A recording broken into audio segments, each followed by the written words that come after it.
ओम नमो भगवते वासुदेवाय। स्वागत है आप सभी का हमारे चैनल पर।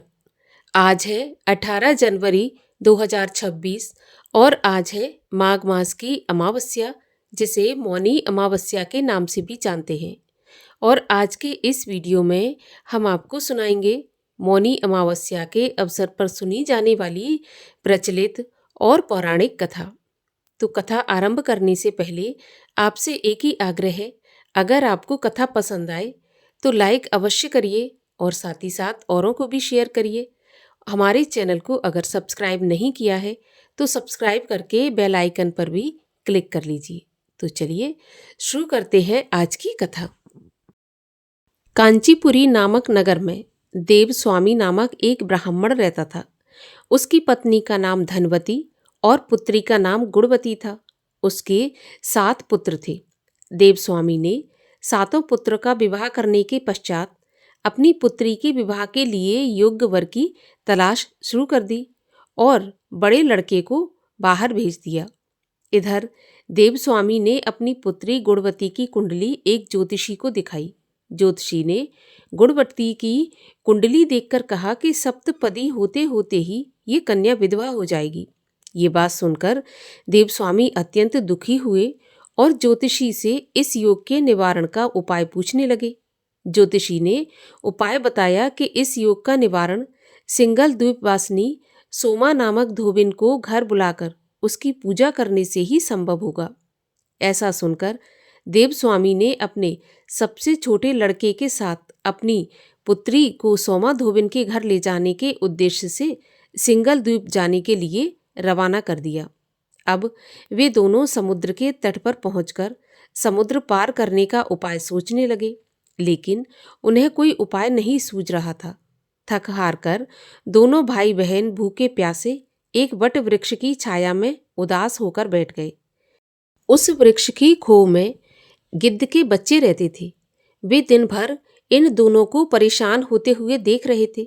शाम को बच्चों की माँ उनके लिए कुछ आहार लेकर आई और उन्हें खिलाने लगी, लेकिन गिद्ध के बच्चों ने कुछ नहीं खाया और अपनी माँ से कहा कि इस वृक्ष के नीचे आज सुबह से ही 2 भूखे प्यासे प्राणी बैठे हैं। जब तक वे नहीं खाएंगे हम लोग भी नहीं खाएंगे। बच्चों की बात सुनकर उनकी माँ गिद्धनी को दया आई और उसने दोनों प्राणियों को देखा और उनके पास जाकर कहा कि आपकी इच्छा मैंने जान ली है, आप लोग भोजन करें। प्रातःकाल मैं आप लोगों को समुद्र पार सोमा के घर पहुंचा दूंगी। गिद्धनी की बात सुनकर उन दोनों भाई बहन की चिंता कम हो गई। दोनों को अत्यंत प्रसन्नता हुई। उन्होंने गिद्धनी को प्रणाम करके भोजन किया। प्रातः होते होते गिद्धनी ने उन्हें सोमा धोबन के घर पहुंचा दिया। अब वे दोनों पास के ही जंगल में झोपड़ी बनाकर रहने लगे। उन्होंने अपनी सेवा से सोमा को प्रसन्न करने का निश्चय किया। वे प्रतिदिन सुबह अंधेरे में उठकर सोमा का घर झाड़कर लीप पोत दिया करते थे, साफ सुथरा कर दिया करते थे। सोमा को हर रोज इतने ढंग से अपना घर लिपा पुता एवं साफ सुथरा देखकर आश्चर्य होता था। एक दिन सोमा ने अपनी बहुओं से पूछा कि प्रतिदिन सुबह हमारा घर कौन लीपता है? तो बहुओं ने प्रशंसा के लोभ से कहा कि हमारे अलावा ये काम और कौन करेगा। लेकिन सोमा को बहुओं की बातों पर भरोसा नहीं हुआ और वह यह जानने के लिए पूरी रात जागती रही कि कौन है जो हर दिन सूर्योदय से पहले घर लीप कर चला जाता है। सोमा ने देखा कि एक कन्या उसके आंगन में आई और आंगन लीपने लगी। सोमा गुणवती के पास आई और उससे पूछने लगी कि तुम कौन हो और क्यों हर सुबह मेरे आंगन को लीप कर चली जाती हो? तब गुणवती ने अपना सारा हाल सोमा से कहा। गुणवती की बातों को सुनकर सोमा ने कहा कि तुम्हारे सुहाग के लिए मैं तुम्हारे साथ चलूंगी। सोमा ने ब्राह्मण के घर आकर पूजन किया, लेकिन विधि का विधान कौन टाल सकता है। गुणवती का विवाह होते ही उसके पति की मृत्यु हो गई। अब सोमा ने अपने सभी पुण्य गुणवती को दान कर दिए। सोमा के पुण्य से गुणवती का पति तो जीवित हो गया, लेकिन पुण्यों की कमी से सोमा के पति और बेटे की मृत्यु हो गई। लेकिन सोमा ने अपना घर छोड़ने से पहले बहुओं से कह दिया था कि मेरे लौटने से पहले अगर मेरे पति और बेटों को कुछ होता है तो उनके शरीर को संभाल कर रखना। बहुओं ने सास की आज्ञा मानकर सभी के शरीर को संभाल कर रखा। उधर सोमा ने सिंघल द्वीप लौटते हुए रास्ते में पीपल की वृक्ष की छाया में भगवान विष्णु की पूजा की और 108 बार पीपल की परिक्रमा की। इसके पुण्य के प्रभाव से सोमा के घर लौटते ही उसके पति और बेटे फिर से जीवित हो गए। इसीलिए मौनी अमावस्या के व्रत करने वाले को चाहिए कि यह कथा सुनकर पीपल की 108 बार परिक्रमा करें और भगवान विष्णु सहित भगवान शिव की पूजा करें। तो ये थी मौनी अमावस्या के अवसर पर सुनी जाने वाली पौराणिक कथा। अमावस्या पर श्रीमद् भगवत गीता के 7वें अध्याय का पाठ भी अवश्य सुनना चाहिए या पढ़ना चाहिए। तो आइए इस वीडियो में हम आपको श्रीमद् भगवत गीता के 7वें अध्याय का पाठ भी सुनाते हैं, वो भी शुद्ध एवं सरल हिंदी में महात्म्य के साथ। भगवान श्री कृष्ण बोले, हे पार्थ, मुझ में मन लगाकर मेरे ही आश्रित होकर योग अभ्यास करते हुए मेरे स्वरूप का संशय रहित पूर्ण ज्ञान कैसे होगा सो सुनो। विज्ञान के सहित वह पूर्ण ज्ञान मैं तुम्हें सुनाता हूँ, जिसके जानने से तुमको इस लोक में और कुछ जानना शेष नहीं रहेगा। हजारों मनुष्यों में से कोई एक सिद्धि प्राप्ति के लिए यत्न करता है। उन यत्न करने वाले सिद्धों में से भी कोई बिरला ही मुझे ठीक ठीक जान पाता है। पृथ्वी, जल, अग्नि, वायु, आकाश, मन, बुद्धि और अहंकार, ये 8 प्रकार की मेरी प्रकृति है। इस प्रकृति को जड़ कहते हैं। और हे महाबाहो, इससे दूसरी प्रकृति चेतन है, जिसने संपूर्ण जगत को धारण किया है। इन्हीं दोनों प्रकृतियों से सब प्राणी मात्र उत्पन्न होते हैं। ऐसा जानो, यह प्रकृतियां हमसे ही उत्पन्न हुई हैं। इस प्रकार जगत की उत्पत्ति और प्रलय का कारण मैं ही हूँ। हे धनंजय, धागों में जिस प्रकार मणि पिरोई जाती है, उसी भांति ये संसार मुझ में ही गुथा हुआ है। मुझसे परे और कुछ भी नहीं है। हे कुंती नंदन, जल में रस मैं ही हूँ, चंद्रमा और सूर्य में प्रभा मैं ही हूँ, सब वेदों में प्रणव मैं ही हूँ, आकाश में शब्द तथा पुरुषों में पौरुष मैं ही हूँ। हे अर्जुन, पृथ्वी में जो सुगंध है तथा अग्नि में तेज मैं ही हूँ।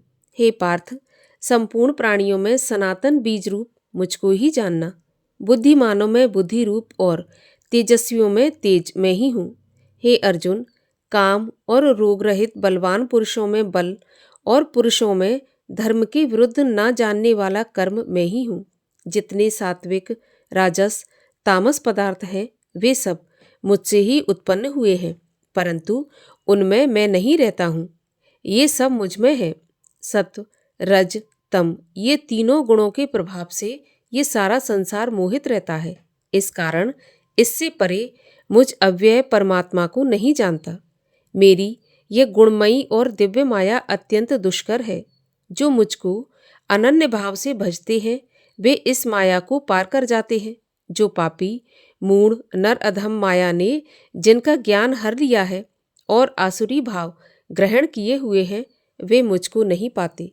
हे भारत श्रेष्ठ अर्जुन, 4 प्रकार के जीव मुझको भजते हैं, जिनमें दुखिया, जिज्ञासु, ऐश्वर्य की कामना करने वाला और ज्ञानी, जिनमें मुझे सदा एकाग्र चित्त और केवल मेरी भक्ति करने वाले ज्ञानी पुरुष श्रेष्ठ लगते हैं, क्योंकि मैं ज्ञानी को अत्यंत प्रिय हूँ और वह मुझको प्रिय है।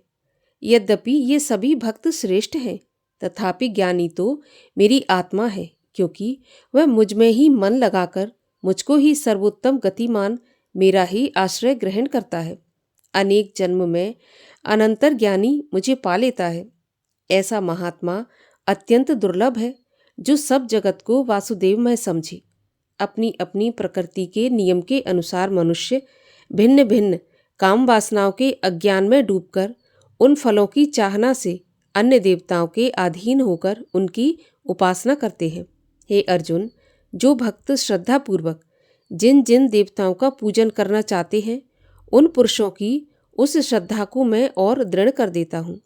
वह इस श्रद्धा से युक्त होकर उस देवता की आराधना करता है, फिर उसको मेरे ही रचे हुए कर्मफल प्राप्त होते हैं, परंतु उन अल्पबुद्धि वालों का फल नाशवान है। देवताओं के आराधना करने वाले देवताओं को मिलते हैं और भक्तजन मुझ में मिल जाते हैं। मेरे अव्यय अविनाशी अत्युत्तम स्वरूप को ना जानकर मंदबुद्धि लोग मुझे अव्यक्त को व्यक्त अर्थात देहधारी मानते हैं। मैं योग माया से आच्छादित होने के कारण सबको नहीं दिखाई देता। उसी से मूढ़ लोग अनादि तथा अविनाशी मुझको नहीं जानते। हे अर्जुन, मैं भूत भविष्य और वर्तमान के सभी प्राणियों को जानता हूँ, पर मुझे कोई भी नहीं जानता। हे भारत, हे परंतप, इच्छा और द्वेष से उत्पन्न होने वाले सुख दुख आदि द्वंद्वों के मोह से जगत के सभी प्राणी भ्रम में फंस जाते हैं। जिन पुण्य आत्माओं के पाप नष्ट हो गए हैं, वह पुरुष द्वंद्व के मोह से छूटकर दृढ़ निश्चय करके मेरी भक्ति करते हैं। जो मेरा आश्रय लेकर जन्म मरण के दुख दूर करने के अर्थ प्रयत्न करते हैं, वे पुरुष ब्रह्म, आत्मज्ञान और संपूर्ण ज्ञान को जानते हैं। जो अधिभूत, अधिदेव और अधियज्ञ इन सब में व्यापक मुझे जान पाते हैं, वे समाधिष्ठ पुरुष मरण काल में मुझको जानते हैं। गीता के 7वें अध्याय का महात्म्य सुनिए। श्री नारायण बोले, हे लक्ष्मी, अब 7वें अध्याय का महात्म्य सुनिए। एक पटेल नामक नगर था, जिसमें शंकुकर्ण वैश्य रहता था। वह व्यापार करने को नगर के बाहर परदेश जा रहा था कि रास्ते में शंकुकर्ण को एक सर्प ने डस लिया, जिससे उसकी मृत्यु हो गई। तब उसके जो साथी उसके साथ जा रहे थे, उन्होंने रास्ते में ही उसका दाह संस्कार किया और अपने व्यापार के लिए आगे चले गए। जब कुछ समय के बाद व्यापार करके वे वापस लौटकर घर आए, तब शंकुकर्ण के पुत्र ने पूछा कि मेरा पिता कहाँ है। तब उन व्यापारियों ने कहा कि तेरे पिता को तो सर्प ने डस लिया था, सो उसकी मृत्यु हो गई और हमने रास्ते में ही उसका दाह संस्कार कर दिया था। ये तेरे पिता का सामान है, सो तू ले ले। पुत्र ने कहा कि जिस सर्प ने मेरे पिता को डसा था, मैं उसको मार डालूंगा। और उसने उन व्यापारियों से कहा कि मुझे चलकर वह जगह दिखाओ जहाँ पर उस सर्प ने मेरे पिता को डसा था। व्यापारियों ने उसके पुत्र को ले जाकर वहाँ खड़ा कर दिया। देखा तो वहाँ पर एक बामी बनी हुई थी। अब तो शंकुकर्ण का पुत्र उस बामी को कुदीले से खोदने लगा और खोदते खोदते जब उस बामी का छेद बड़ा हो गया, तो वहाँ से एक सर्प निकला और सर्प बोला कि तू कौन है और मेरा घर क्यों खोद रहा है।